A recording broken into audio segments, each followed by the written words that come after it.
Kailangan nyo ng mga kape. Oo.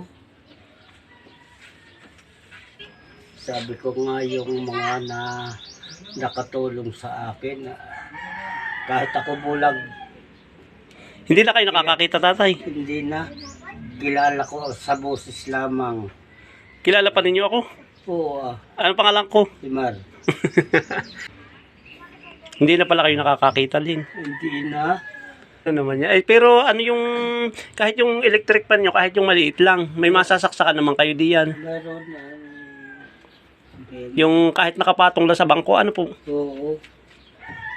At Tsaka yung mga grocery, yung inyong oo. Sabi ko nga, Natatandaan pa tayo ni Tatay Rogelio Liag kasi hindi nga masyado tayo nakabalik sa kanyang mga nakadaang araw. tayong ang mga nakasama ako ng konting ay hindi ko malilimutan yan, gawa ng lalo na pag ako na Bigas. ayun. Sasayang din kayo na, no? Oo.